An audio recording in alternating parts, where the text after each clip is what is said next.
Hello, class. My name is Larissa, and today I'm going to be discussing arsenic exposure and how it relates to environmental health. So in 2022, in the CERCLA priority list, arsenic was listed as the #1 substance to pose the most significant threat to human health. And this is important because in environmental health, we want to limit and reduce the factors in the environment that contribute to illness and disease. So arsenic is naturally occurring in the environment, and we can find it in sources such as rocks, minerals, and soil. However, due to geological processes such as water runoff and windblown dust, it'll often seep into other environmental surfaces such as land, water, air, and even in the food that we consume. We are also exposed to arsenic in anthropogenic human activities in occupations such as mining, coal, burning of fossil fuels, and in agriculture. Despite of where and how we encounter arsenic, its characteristics and traits make it highly toxic to individuals. And so we can find arsenic in its inorganic and organic form, but professionals and toxicologists are more concerned with arsenic in its inorganic trivalent oxidation state, and that is because of its ability to bind with oxygen, sulfur, and chlorine. And so some vulnerable populations include children, infants, and fetuses, and this is because of their smaller body size. So usually they'll consume more food in proportion to their body weight, which means that they're consuming higher levels of contaminants in their water and their food.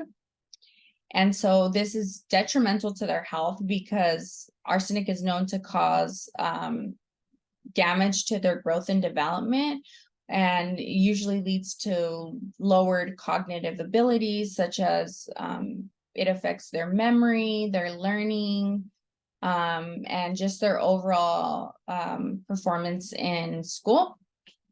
And so in adults, arsenic is also known to cause a tremendous amount of health impacts, and this includes a wide range of cardiovascular diseases, hypertension, skin cancers, skin disorders, internal organ cancers such as kidney, bladder, and lung cancer. And so we really want to limit exposure, and some ways that we can do that is by first getting the water in your home tested, because you're bathing and you're drinking in this water every day. We need to know the levels of arsenic in the water. And then you can go ahead and move forward by purchasing a water filtration system for your home. You can also switch to drinking bottled water and limiting high level foods that contain high levels of arsenic in it, such as seafood, and vegetables and fruits are important to consume. So we just want to make sure that we're properly washing our fruits and vegetables.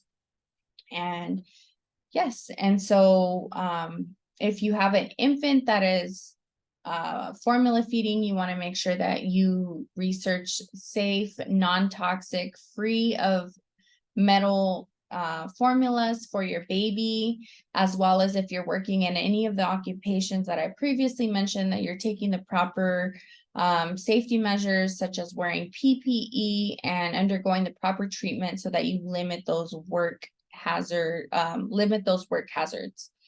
So thank you guys so much for listening in on this video. And if you guys have any more questions, please feel free to let me know. Thank you and have a good day.